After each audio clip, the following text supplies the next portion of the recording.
biting wind and hours of darkness ahead. That was the nightly reality for countless medieval shepherds, scattered across frozen hillsides. And yet they survived. Not by luck, but through clever low-tech strategies most of us have long forgotten. In this video, we're unpacking how medieval peasants endured brutal cold with nothing but what they wore, what they carried, and what the land could offer. No tents, no sleeping bags. Just raw survival built on wool instinct and pure grit. One, ground insulation. It's not the cold air that kills you.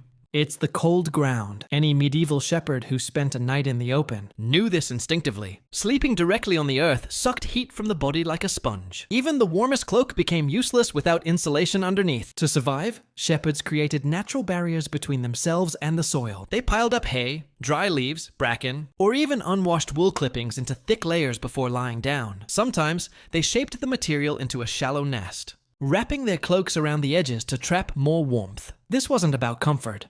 It was about survival. Even a few handfuls of dry grass could be the difference between waking up cold and not waking up at all. In wetter seasons, they got creative. Shepherds used fur, tree bark shavings, evergreen branches, or bundles of straw they carried in their saddlebags. If livestock were nearby, they sometimes laid dung beneath the foliage to create extra warmth. It smelled bad, but it worked. The logic remains the same today. Bushcrafters build debris beds, survivalists pack foam mats, and military bivouac kits always include some form of ground insulation. The human body loses more heat to conduction, the ground, than to air in most cold environments. Medieval shepherds didn't need science to understand this. They just knew, if you don't block the earth, it'll take your warmth and your life. 2. Cloaks as shelter. For medieval shepherds, a cloak wasn't just a piece of clothing. It was their shelter, their blanket, and often their last line of defense against the cold. These cloaks were usually made from thick, untreated wool, a material that retained warmth even when wet. Some were coated with animal fat, wax, or tallow, making them water-resistant, centuries before modern fabrics tried to do the same. In exposed terrain, a shepherd could wrap the cloak entirely over their head and body like a personal tent. Inventories from the 13th century even describe these traveling cloaks as heirlooms, passed down through generations. They were heavy but built to last, often featuring hoods and reinforced collars to protect the neck and ears. When shelter was unavailable, a shepherd could kneel, curl up tightly, and survive rain, wind, or frost with nothing more than this cloak. It was a crude yet effective method that mirrored what today's survivalists call the bivouac technique, trapping body heat in a small enclosed space. In colder regions, cloaks were sometimes lined with fur or layered with straw, leaves, or dry grass. If time allowed, shepherds would stuff foliage between folds of fabric to create a makeshift insulated bedroll. It wasn't pretty, but it often meant the difference between freezing and making it to sunrise. Today's wool ponchos and emergency bivy sacks follow the same basic principle: wrap the heat, block the wind, and trap warmth. Medieval cloaks were slow to dry, and they often smelled of smoke, sweat, and sheep, but they worked. Without tents or tarps, shepherds didn't complain. They just pulled their cloak tighter and waited out the night. 3. Body heat nesting. When shelter was out of reach and the winds turned hostile, medieval shepherds relied on the most dependable heat source they had: living bodies. They often slept among their sheep, sometimes pressing between two animals to trap warmth from both sides. Wrapped tightly in cloaks, they minimized skin exposure and let the flock's body heat shield them from hypothermia.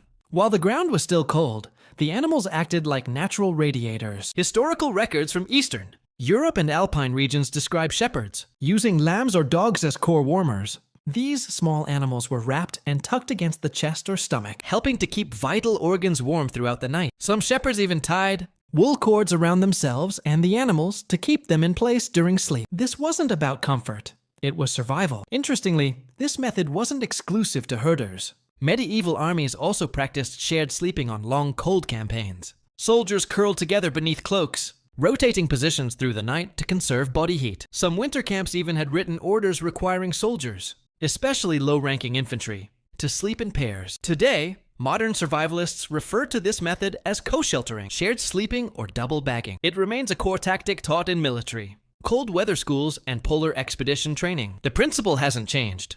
Conserve what heat you have, trap it, and don't let it leak into the cold air. For shepherds, this was more than a trick. It was a way of life.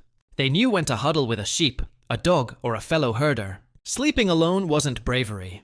It was a luxury, and a risk they rarely took. 4. Windbreak hacks. Sometimes, surviving the cold wasn't about getting warm. It was about not getting hit by the wind. Medieval shepherds who had no access to shelter learned to read the land. A ridge, a cluster of bushes, or even a fallen tree could mean the difference between freezing and enduring. But when nature offered nothing, they built their own protection. With just a few minutes of effort, a shepherd could stack loose stones into a low semicircle, positioned away from the wind. Use nearby branches or shrubs to weave a crude wall, just high enough to break wind at ground level. These weren't fortresses, they were sleep shields. They cut wind chill dramatically, and often that alone meant survival. The shepherd's hollow. One of their most clever tricks? What we now call the shepherd's hollow. They would scoop out a shallow trench, just deep enough to lie in. Build a low wall of stones or brush on the wind-facing side. This created a thermal pocket.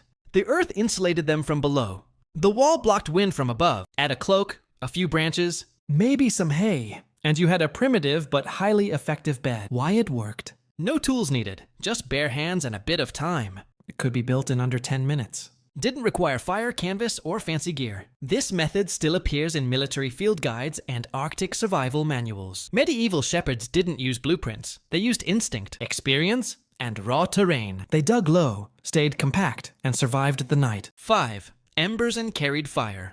When the kindling was soaked and the wind howled across the hills, fire wasn't something medieval shepherds started. It was something they preserved. Instead of striking flint each morning, they carefully banked embers beneath layers of ash, soil, and turf in shallow pits lined with stone. Come dawn, they'd simply uncover the hidden heat, gently fan it, and feed it with dry scraps. This wasn't just about saving time. It was about survival when dry wood was scarce for days. Some shepherds took it a step further. They carried fire with them between camps. A glowing coal would be wrapped in dry moss, placed inside a hollowed-out clay ball or gourd, and sealed with damp wool. These ancient fire eggs, as modern bushcrafters sometimes call them, could smolder for 6 to 12 hours, if the oxygen was carefully controlled. In the Alps, shepherds sometimes placed these ember pouches inside satchels lined with wool and dung, effectively creating a portable heat source for long journeys. But fire wasn't just for starting more fire. It was for spreading warmth. Before sleep, they often placed stones in the hot embers, wrapped them in cloth, and tucked them under their bedding. These radiant heat cores warmed hands, joints, and even pieces of bread hidden inside a cloak.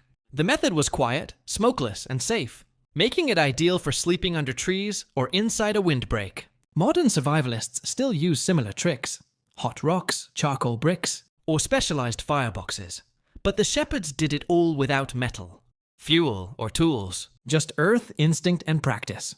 In a world where fire meant life, knowing how to stretch a single ember into a night of safety and warmth was more than skill, it was an art.